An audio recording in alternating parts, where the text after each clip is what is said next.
Hello, everybody. Welcome to the Profitable Steward Podcast. My name is Jared Sorensen. I have the privilege of doing a private interview today with Lonnie Larson. A lot of times the things that we do are in a webinar setting and the audio is repurposed as a podcast. This one is actually just podcast only. So we look forward to talking to Lonnie. And Lonnie, welcome to the Profitable Steward Podcast. Thank you, Jared. It's good to be here. Yeah, it's a privilege to have you. So Lonnie, turns out he is my wife's uncle. That's not the reason that I asked him to speak here, but there is the connection there. But Lonnie's worked on some great ranches, managed some large size ranches throughout his career, and worked with some other good people. So we want to just let this conversation flow where it needs to flow. And just preface it by saying that I'm always prayerful about who I reach out to. And that's always the best way to approach anything in life. And so when I did that, Lonnie was gracious enough to accept this invitation to join us. So Lonnie, tell folks where you're from. So originally, was from Nevada, and just on a small ranch. My dad and my mother actually both worked off the ranch, a little 100 cow outfit in East Central Nevada, and that is where I achieved my love, I guess, for horses and cattle. I really just enjoyed that. My dad, he was a horse trainer. He loved horses and was a hard worker. And of course, my mom, really liked that lifestyle too. And so that's what I wanted for my family. And so with that, we began our journey, if you will. And we've had several opportunities, I guess, as you mentioned, Jared, in being able to live on some pretty nice places. And I struggled to kind of find my niche at first when I was young, and I decided at the age of 35 years old to go back to college. And I struggled in high school, really did. But once I had that desire, I actually really enjoyed college. I'm not sure that I would recommend that to somebody, nowadays. I mean, after hindsight's 2020, of course, now, but if someone were to ask me what I would do, I guess I would look at going to the different schools that are offered, throughout. You can go on weekends, you can go to, different places to get some education. With college, you got to take the whole gamut. And one thing that I will always appreciate about college is being able to learn a little bit more about chemistry and biology. I just, I didn't really have a lot of that background. If I'd have paid attention in high school, I probably would have. But other than that, I really do think that there are just so many different schools out there. The nutrition schools that you can go to, and different things. You can learn a lot from the podcasts that are out there. So I guess I would encourage someone maybe not to necessarily do the 4-year degree like I did, but yet, you know, take portions of that and really focus on some of those educational opportunities. Yeah, that's really good. As it turns out, you and I were kind of classmates. I don't think we ever met each other, but I was going to a semester of college at Utah State when I don't know what year long you were, but that was in 1993. I was 18 and you were a little bit older than me. So Just a little bit. Yeah, that 35. And I was there then. I graduated, but I guess that's how I began my trek. I wanted to do an internship, you know, somewhere where that I'd never been before. That's actually how I got to Nebraska. So, all right. that's why Right. I'm here. We've been here for over 30 years. Yeah, very good. Um, so I appreciate your take on the college side. Sometimes we're seen as heretics because we don't encourage our kids to go to college, and we almost discourage them when there's opportunities like you mentioned to be able to go out and get life experience, plus a lot of very tailored education now for what you want to do. Certainly, college has its place, but appreciate your take on that. So Lonnie, when you um, graduated from college, did you go right into working was it the Rex Ranch? It was. Yep. I did. Hmm. Yes, I had the opportunity to do that. And actually, Burke Tykert was the general manager at that time. Mm-hmm. And it was a tremendous experience for me. I tell everybody that was kind of like my master's degree.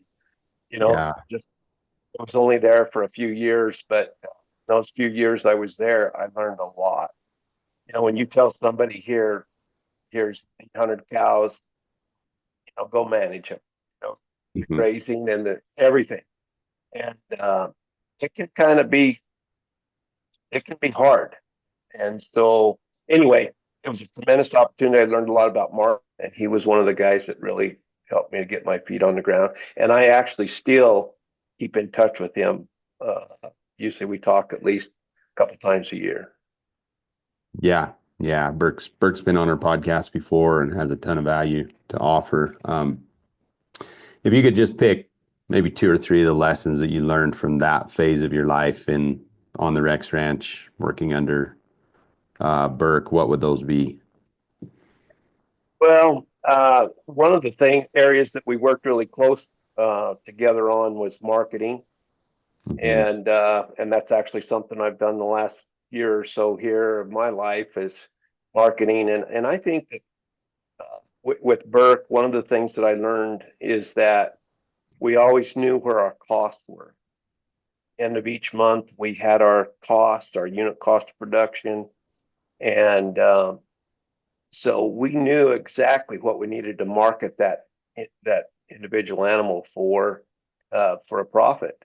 And I thought that was just amazing that a ranch that size with all those numbers of cows and different things that we could do that. But I really appreciated that. It was something that I didn't think was possible to do, but Yeah.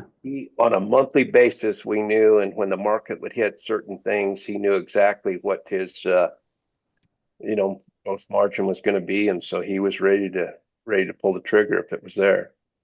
The other thing that I would say is that, managing people is, that's something that we don't really think about too much when we pursue the idea of loving cattle and loving horses and loving the range.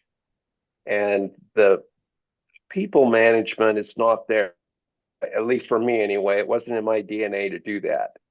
But once you get down the road in your career, whether it's on your own operation or managing an operation for somebody else, there is that aspect of the people and being able to manage and help that personnel grow. So that was another thing that I learned from Burke.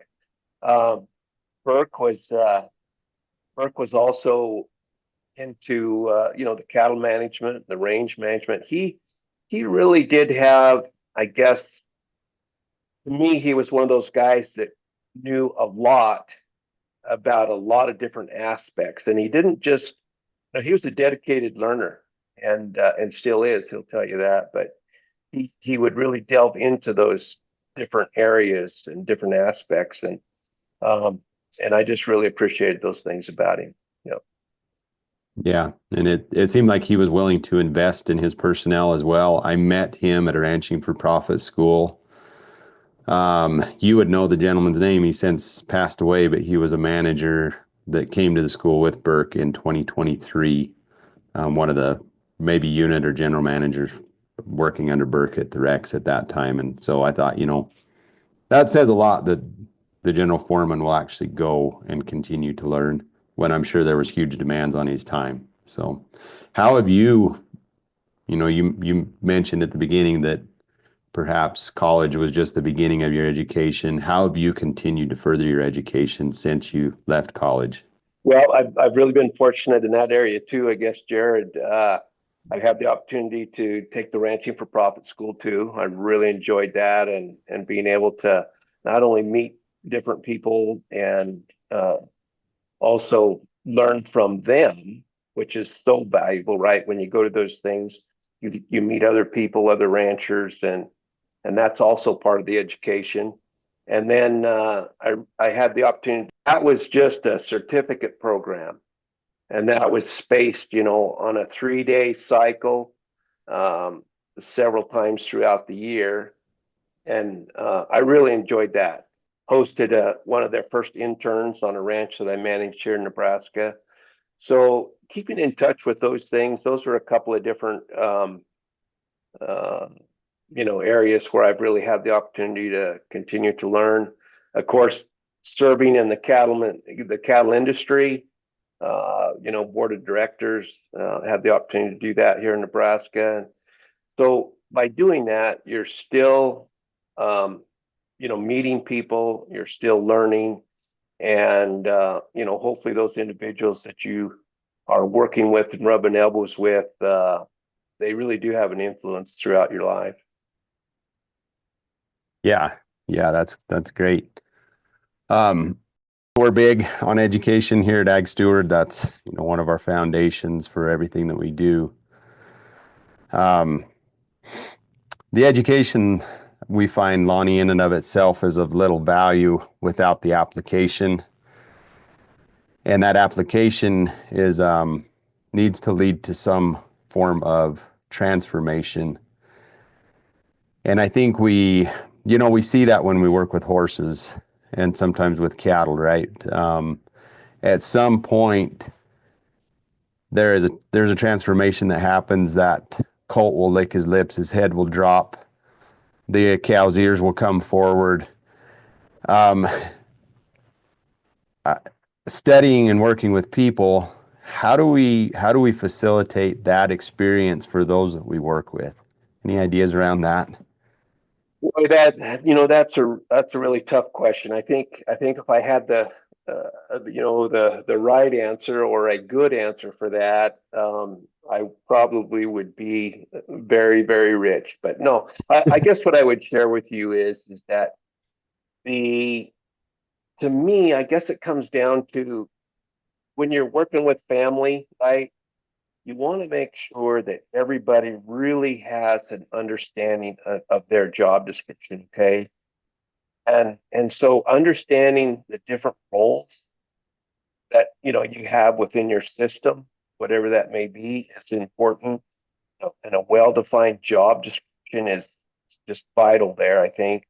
The other thing is like you had mentioned before about education, helping, either family members or employees, if they have a desire to learn, send them to a workshop, different things like that. And I truly think that the most important part there is being able to, if they don't ride for the brand or can't ride for the brand or don't understand vision and, and the mission statement, of who you're working for, what you're doing, if they don't understand that, and that's where I believe that a lot of, maybe some mistakes of hiring people, right? Pulling people on that really don't truly understand that yet. They're not happy. Family members, I've been in both environments where there's been family members, and also I've been in a corporate environment with ranch management. So I actually had this opportunity to see both of those environments, and I truly believe that that's it. Is that you're going to ride for the brand? Are you really dedicated? Is this really what you want to do? Am I a good fit? We need to ask ourselves that, I think, consistently. Yeah, yeah, that's cool. We've started using some personality profile assessments within Ag Steward for our clients. We've also done it for our own ranch. We utilize one called the Working Genius, and it kind of creates a map to show where where everybody's in a line, not necessarily alignment. It's not so much strengths and weaknesses. It is just different strengths. Some people are strong in one area, some people are strong in another. And we definitely have some holes right now in our management. And I think sometimes that's because we tend to attract to us people that are like us. Yeah. And so we right now the follow through is a big hole in our management. And I find that with the people that I consult with. But it's back to you. How do you determine who is right for the position, or do you craft the position to fit the person? Where's that balance of not setting somebody up to fail because maybe they have the work ethic, maybe they have even the skills, but their genius may lie in a different area? Yeah, that is a tough one. I guess what I would suggest there, uh, in a couple experiences that I've had is that really getting to know the person.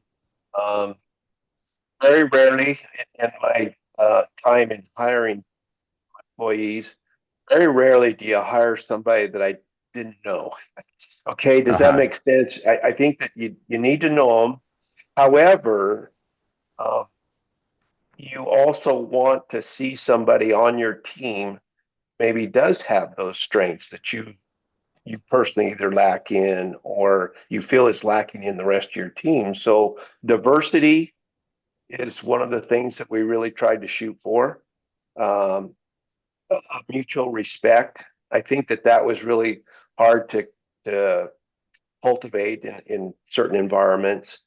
But I think you can even draw this back to family, and it's really important that uh, each one of those, you know as well as I do that each one of our children are not the same. They have different interests, and as you uh, are able to look to and build on those interests and maybe like you say create a spot for that individual. um, One of the places that I was on, there's two places that I was on that I can think of that maybe could help explain this, and that is we had a management team, and I just feel like that for me, I wasn't a guy that kind of, you know I didn't know it all. I couldn't know it all, and I needed a Yeah. team to be successful. So what I did is I reached out to an extension agent. Uh, I just really loved Aaron Berger. Aaron helped us out a bunch. I went to UNL here in Nebraska. Don Adams, some nutritionists. I had those individuals that I could call. I never did have those guys all in the same room at once, but I still called them my team.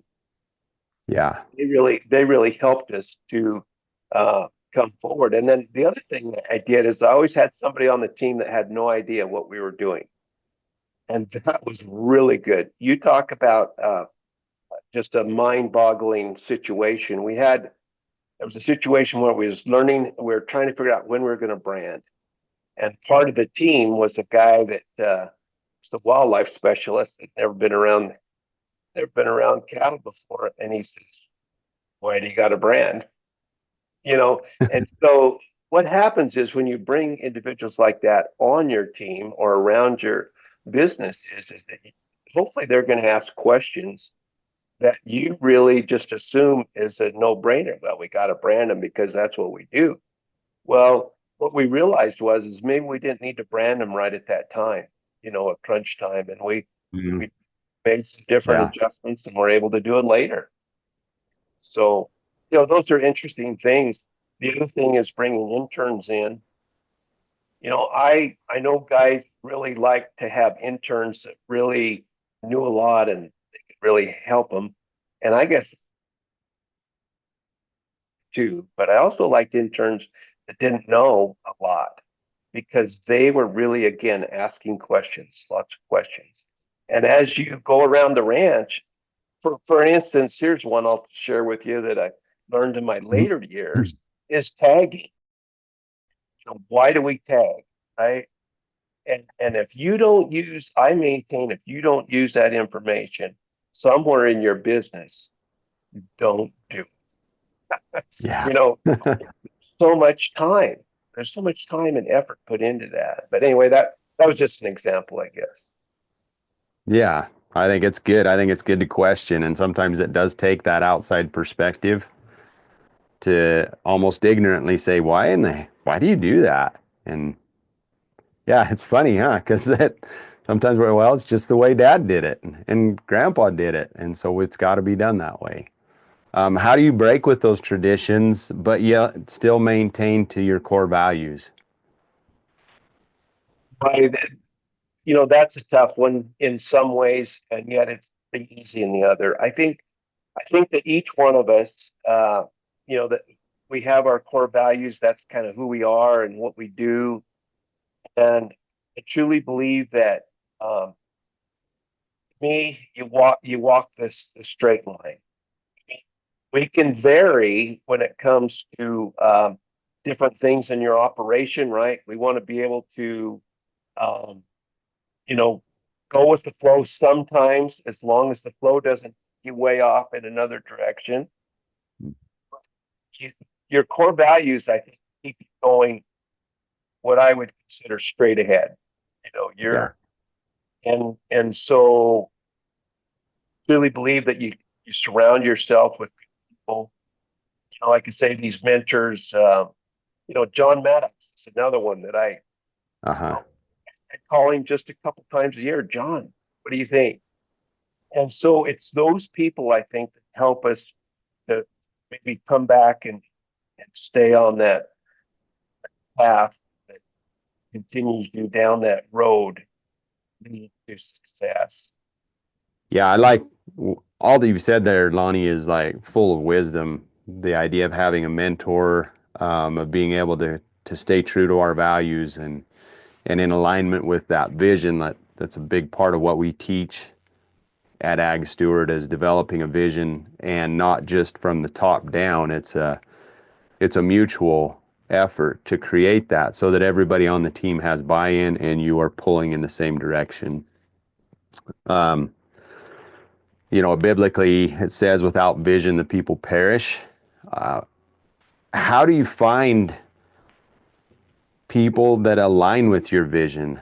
Um, or, kind of more maybe back to this similar question, but when you're onboarding somebody and they weren't there when you said, hey, this is where we want to be 3, 5, 10 years into the future, how do you help bring them up to speed and adopt them into that, Lonnie? Taking a look at that, there's probably a couple different ways.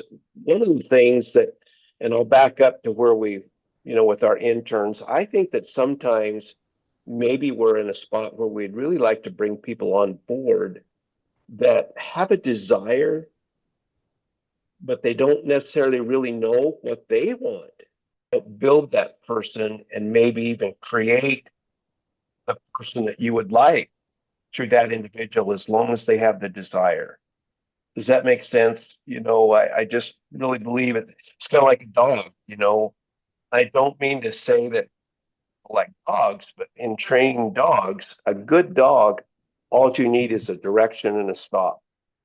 And so I think with people, then what happens is we're able to help bring the best out in them, and hopefully they are going to be on board 100%.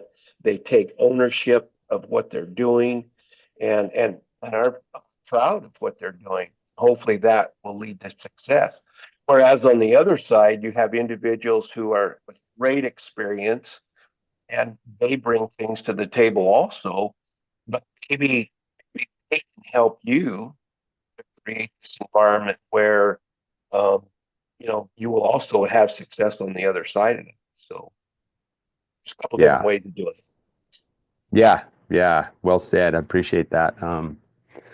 Okay, well, to shift gears here just a little bit to the economics and finance, I know it seems like you speak that language and you understand that.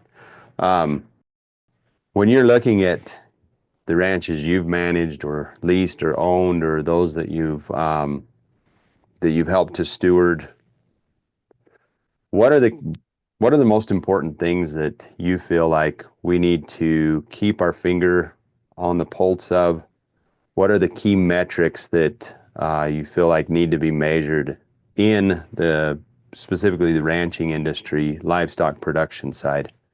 So, for me, I think it has to come back to the enterprise analysis. To me, you want to make sure that what you're doing, what you're doing, that you can measure that. Okay, if it's not measurable, then you need to really be careful. So that enterprise analysis has to be a vital part of that. Where are you at today?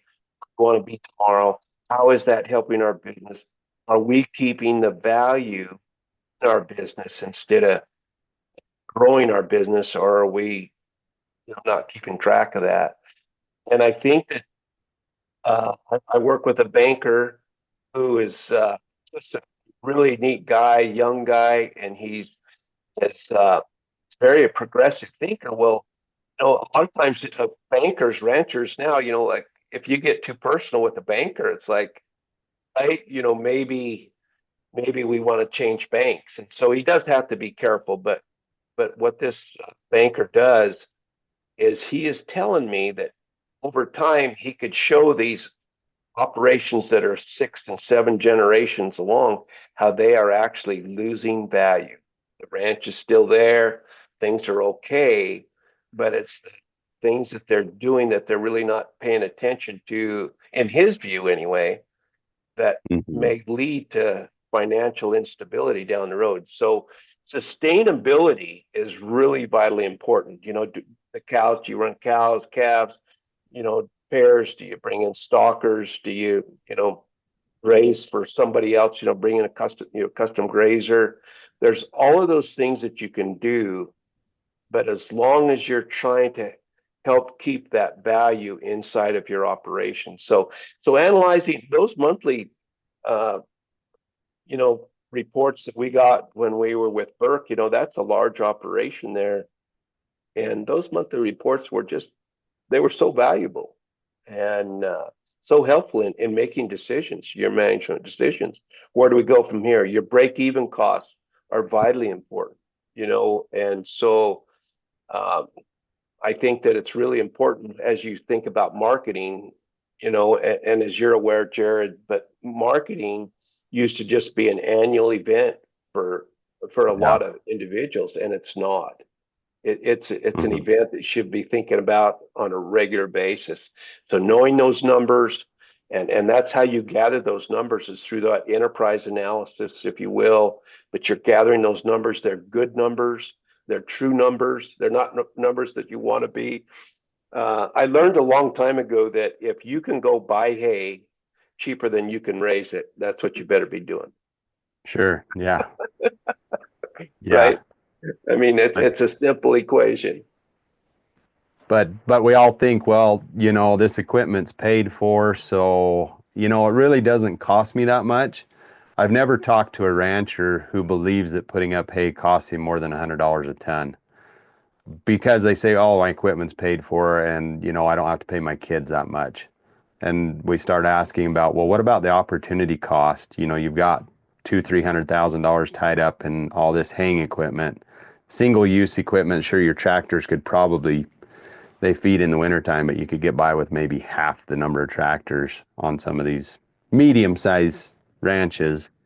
Um, and it's hard for them to believe that, they could afford to do that, because they see, well, during the drought, I had to fork out $120,000 to buy hay. So I can't afford to do that every year. How would you answer that question, Lonnie? If somebody who's like, uh, you know, it only cost me $30, $40 a ton to raise hay. Well, I think that they better make sure that their analysis is right. I truly believe that there's not true figures put in there. Most ranchers don't even, are not willing anyway to put a dollar figure on their time, and it's vitally important to do that. Labor costs, and so it's Yeah. important. And I truly believe that the less equipment that you can have and own, the better off that you are. Now I realize that if you're going to go do it and you're going to buy that high dollar tractor and you got all this stuff that you think you need, then I would encourage you to go out and put up some hay for somebody else to, to spread those costs out and maybe reap some benefit from that, depending on you know, what your labor is. So it's spreading those costs out would be one way to do it. The other one would be overheads or one. That's one area that you could really help financially is not keeping those lower heads to a minimum of what needs to be there. And sometimes that's just something that is ingrained, right? Just like you said earlier, that's what Grandpa did. That's what Dad did. We have a couple of brothers here that in the Sandhills that I met when I first came, and they did a holistic approach once they just started to realize they were losing their ranch. They used to put up about 3,000 ton of hay. They had, I think, 5 or 6 employees, and they got to where financially they just couldn't do it.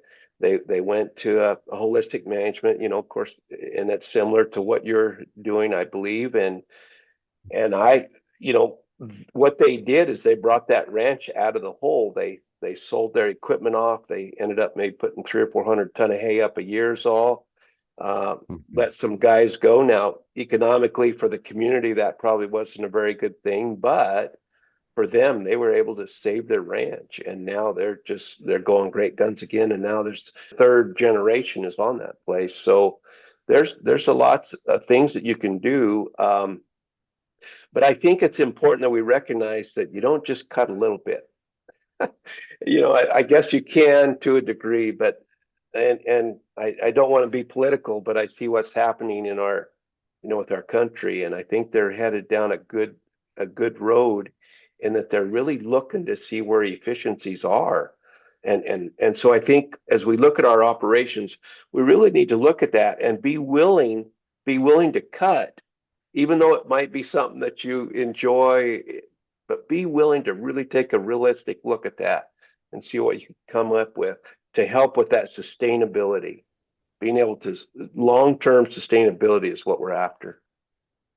Yeah, absolutely. Yeah, amen. Well said. I appreciate you emphasizing that, knowing our cost of production, being willing to take a hard look and say, hey, does this enterprise, is it contributing, or, is it actually a drain on the business? And what do you find, Lonnie, as the common mistakes that family ranchers, maybe farmers, but specifically ranchers, make within their business? So I guess here's an example, and that would be intensive grazing. I'm an advocate in grazing, but I can tell you I've been on some ranches where when that first came out, or came on the scene, if you will, in this part of the world, people went out there and boy, they put a fence in, they divided things up, and I came on places after that happened, and there would be wads of wire and high tensile wire strung all over the place. It's pretty sad. So what I would suggest is that you need to go slow, right? When you go into those things, but be able to go in at a rate in which you can understand the principle. When we go and we learn something from a weekend, a weekend school or a class, right? You're all excited about coming back and doing things. Well, to me, it's making sure that we really understand, and you need to reach out to those individuals who have success at it and really try to glean and gain a little more understanding. So I think it's your further education in those things that would really help, and really take that to the next level. And as you do that, then you can go in and say, well, maybe I can divide this pasture again and be able to increase my stock density. In my experiences that we've had, and I've never had very small pastures, so you'll have to bear with me, but on their operations where we implemented the grazing systems that we did, as we divided a pasture, we were able to increase stock density by about 10%. And then we would also increase our length of grazing. And I thought that was interesting, right? You're making the pasture smaller, but then you're not staying in there as long. So time and timing, you're in and you're out, but you're with greater numbers. And by doing that, you want to make sure that you're still getting your gains. And I think that's probably one area that we look at when we start implementing grazing systems is, what about your gains? Are you going to give up any of your daily gain? Because that's bottom line is, pounds produced per acre. So are you going to give up those? Are you able to, what about your soil structure? Those types of things. So you really need to think about all those things and bring them back together.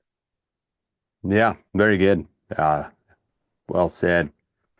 In the last two virtual summits that we've done, and we have another one coming up in April. If you go to our landing page, agsteward.fyi, you'll have the information there regarding upcoming events. And you can register for that and other things that we have coming up. So the last two, we did an informal survey, just, have nearly 1,000 people that register and a certain percentage of them show up. But of the people that were there, cross-section throughout mostly North America, I asked, what was your biggest concern? Multiple choice. Number one was profitability. Number two was legacy planning or estate planning, that succession piece. Can we go there for just a little bit? I mean, we've been talking a lot about profitability, Lonnie, but let's start with that one and then the legacy piece. But we're at what everybody says, right? Record high commodity market prices within the livestock side. I know there's, on the farming side, it's kind of a different story, but dairy and cattle, things are pretty good right now. So if profitability is a concern right now, what does that mean to you, Lonnie? So can I share with you something that, and I hope this addresses your question in the beginning, and I'll get to it if it doesn't. But so back in the early 1973, 74, so I'm about 18 years old then. I knew this guy that I was friends with his grandson, and so his name was Bertrand Paris. And he told me, he was about 80 years old at that time, and he told me, he says, I always figured that if I could get the same price per pound of calf I sold as I had to pay per gallon of gas, that I would be profitable. Does that make sense? Yeah, and it's such a simple economic equation if you stop and think about it. The same price per pound, that I get for my calf that I have to pay for gas. Now, if you put that equation in today's market nowadays, so $3, if we had $3 pound calf and we're there, right, for some, why, then that makes things a little bit easier on us economically. But the sad part with that, Jared, is that we're getting these astronomical prices, but our costs are higher too. So I'm going to say that it's just the inflation that's catching up to where hopefully, we're able to maintain and pay the bills. So, economically like that, it's really important that we go ahead and, make sure that profitability is still, the number one thing that we look for. Sure. Yeah. Yeah. And hence, just to emphasize the importance that you laid out of knowing your numbers, not just guessing. And I wonder sometimes, Lonnie, if I don't wonder, I know both from my own management of our family operation and from the dozens of people that we've personally coached and consulted with, and the hundreds of people that we've taught through our webinars and summits, that profit is seemingly hard to measure. And most of the people, I would say most of the people, the majority of the people don't know if they're profitable or not. They consider, hey, I paid down my operating loan. I was able to operate 10 months out of the year before I dipped into it. I'm doing good. What would you say to those guys that are just maybe driving a little bit blind without really knowing that, or just assuming that you're profitable? And I think sometimes the other side can be true too. We assume we're not profitable when I've been able to ask some questions and say, hey, yeah, you on a cash basis, you weren't profitable, but you retained more heifers, you kept more cattle, and the bank sees that, but they don't automatically pick up on that. So actually, they were profitable when they thought that they weren't because they had money in inventory. But any ideas there, Lonnie? Well, you asked some tough questions, Jared, when it comes to that. But I think that you know, being able to look at that profitability and what does it mean. You'd mentioned about being able to keep that within, whether it's replacement heifers, keeping your profits inside your business, keeping it is really important.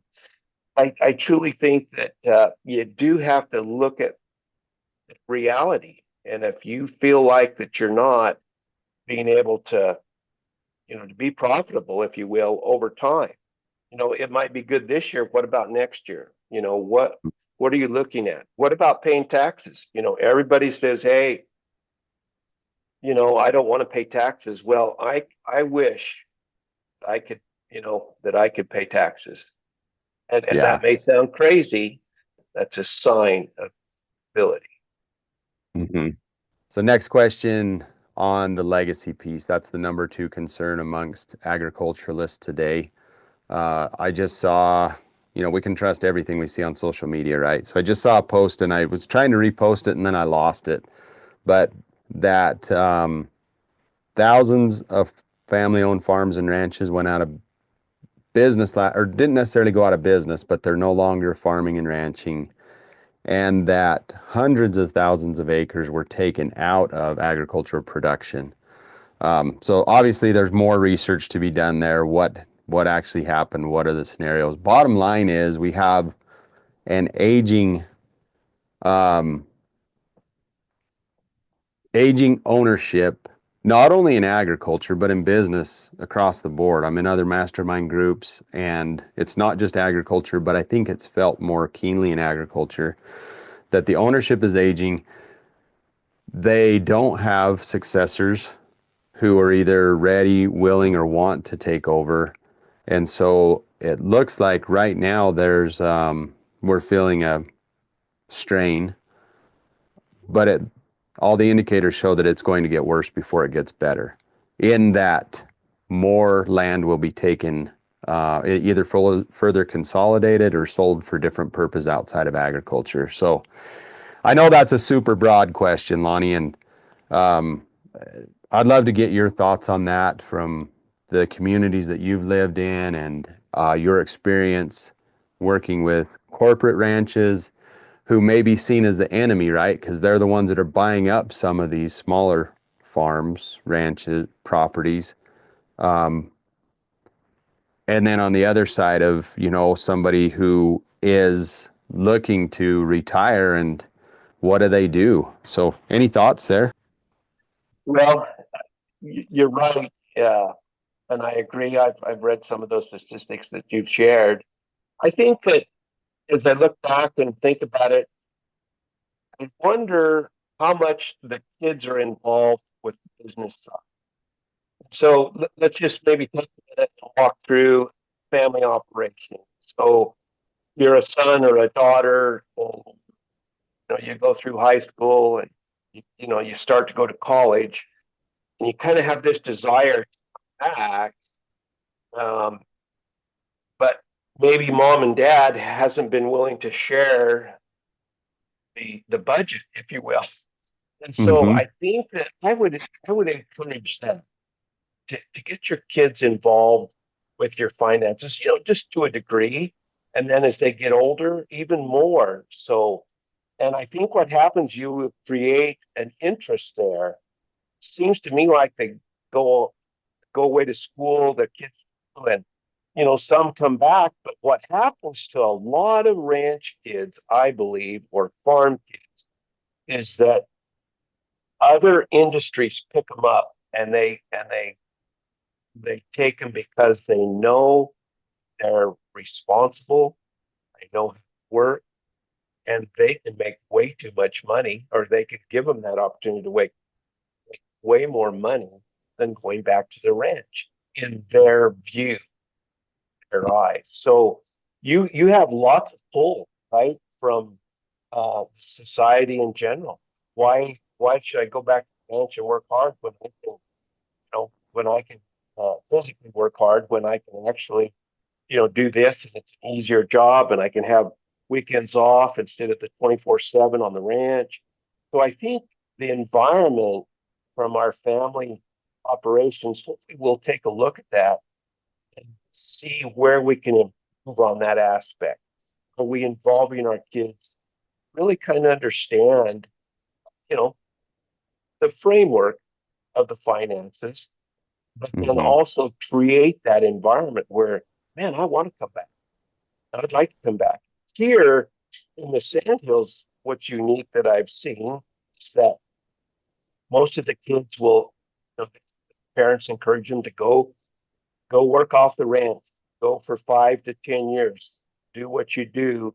Then, if you want to come back, then we'll see what we can do. And that's probably not a Uh-huh. bad philosophy to do that.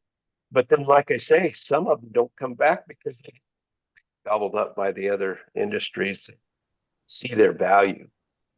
So Yeah. that's a huge challenge there.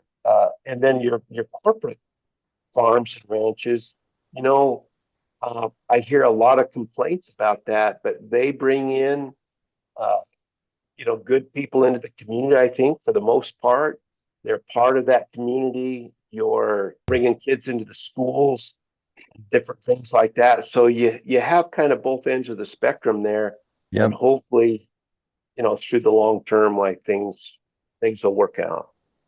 Yeah. Yeah, it's not an easy answer, is it? I It is. I see I see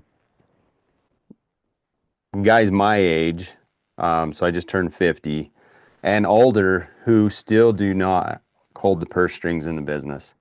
Their dads are 70, 80 years old, and they still call the daily shots. And not only the purse strings, but they don't have the autonomy to even go and build a fence without having mom and dad's blessing. And so there has to be balance. Let's definitely glean the wisdom from that prior generation, but strategically, when they're committed, start transferring the ownership of the operation, at least. And I don't know how to address the land piece, but I do really like. I want to just put a plug in here for a book that I've been listening to.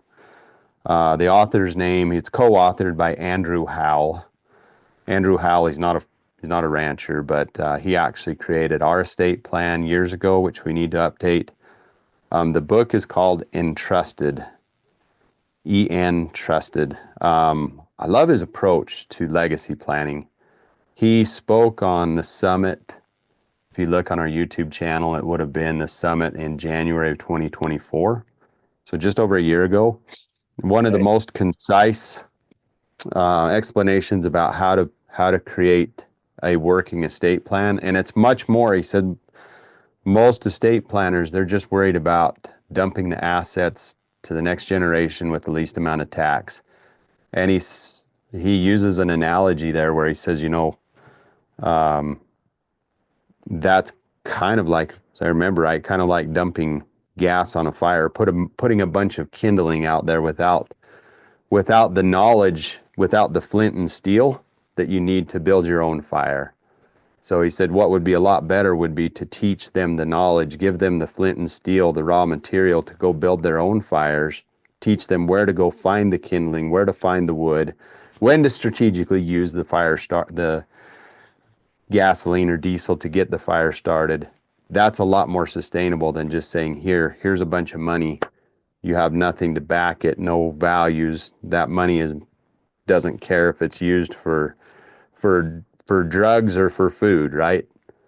Right. So if you couple the transfer of assets with the transfer of values, that is how you build a lasting legacy, like many families have. And he compares and contrasts that with, the different well-known families. So anyway, any other thoughts on that? And then we'll kind of switch to the final subject and wrap it up.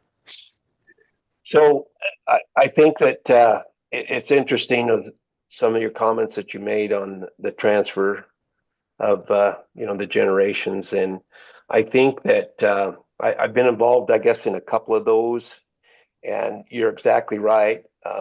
Some were just poured more fire on the situation and crashed and burned, while others, were able to really kind of look to the future, and their planning, their estate planning, and they started way before the time that it was going to happen, right?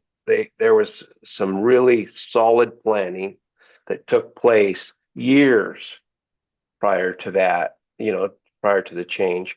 And then also in that, you mentioned how you had the older generation on the ranch. I was associated with, there was a father that was 85, and his son was right there at 60, just like you'd mentioned. And the father was still making the decisions on a daily basis. And I think that if you go back and take a look at this transition, that this is how it ought to, not only should it transition on paper and value, but it also should transition personnel wise. So, there should be that eventual transition of where, grandpa's, thank you so much, for all your hard work. And now we've kind of got this, and, with respect, of course, to grandpa. But anyway, that transition, I think, needs to take place also, as I mentioned earlier, on paper versus. Yeah, absolutely. It's not just the transfer of assets, it's the transfer of knowledge and the autonomy and ability to be able to manage. And I think it takes a big dose of humility. My dad left for a series of missions when I was really young. And I screwed up big time, many times, costly, $100,000 mistakes. He never, ever told me, Jared, I made a mistake in turning it over to you at that young age. I don't think he ever even looked back. He saw some of the things that happened and just, realized, hey, that's part of learning. And I'm not saying that's the perfect way either. I think there's a balance in between those that would be ideal. It was what was right for my parents, but it's one of the missions that we have here at Ag Steward, is to be able to, our mission statement is to help family farmers and ranchers create profitable businesses and transition those businesses through a solid legacy plan to the next generation. So we look profitability now because you don't want to transfer a bunch of assets and tasks and meaningless jobs. So a profitable, viable business, and how you decide to do that. Andrew Howell says sometimes having them buy in is going to be a lot more meaningful. And then setting them up for success in that next generation. Because it's really not, our cliche is, it's more than a cliche, but you cannot be regenerative, the new buzzword, if you're not profitable. Because, right, if you lose the ranch, what's who's to say what the next guy's going to do with it, right? They may rape and pillage and or maybe there's going to be development there. So Lonnie, I would love to hear what your definition of stewardship is. Well, I think that really takes in the whole gamut of things, right? You want to be able to have um, a profitable business. You want to be able to have, if it's a family operation, you'd like to see your children and grandchildren, through the generations, maintain that. So it's a long-term sustainability. I think it's really important to look at the resources that you have, be a good steward. Whether that's the wildlife, the other resources that you have. And actually, a lot of times you can even capitalize on that. We never really talked about some of the value added things that that a person can do. There's a lot of people that do hunting. I'm not into hunting as much, but if that resource can take a little bit of that, that's great. I look at photography, and we even had a dog trial on our place that brought in some added value there, cuttings, different things like that we had for some of the horse people. But I think it's really important to continue to educate and to look outside. I realize thinking outside the box. I guess I'm not sure anymore that there's a box. I think that box is getting bigger, which is good. Yeah. But I think it's thinking elsewhere, gleaning, what do you do? And getting together with other ranchers and farmers in our industry and finding out what each other does and then look at those successes. I look at things like everybody wants to raise a bull. Everybody thinks they can raise a bull, for instance, that, is what they need. Well, yeah, that's okay, but it takes so long with those genetics to get to that point. Maybe what if we go and find an individual or a ranch that's raising bulls, and they treat their cows like we treat our cows. I think jumping on a program like that, jumping on a program like you guys have, to where hopefully you're not recreating the wheel and have to go through as many pains, mistakes, that others have had. And so I truly think that for the future of our industry and what we do, we really do need to continue to reach out and bring people together and have those. Sometimes they're very hard discussions about what it is that we're doing or not doing, and kind of move forward from there. So I guess that's what I would. A good steward is taking in it all. Your land, livestock, people, all of those things are just vitally important, and being able to shift that to the next generation or two or three. And so, as we have, if we have that thought process, then that's already first big step. And that begins the process to be able to go to the next step. So on. Yeah. Very cool. This has been an amazing interview. I appreciate your willingness to take some time out of your day, and it's very valuable. We've covered really well a lot of the topics that I hope that we would cover, and encourage those that are listening to share this with others. Help to spread the word of regeneration, of profitability, of godly stewardship, and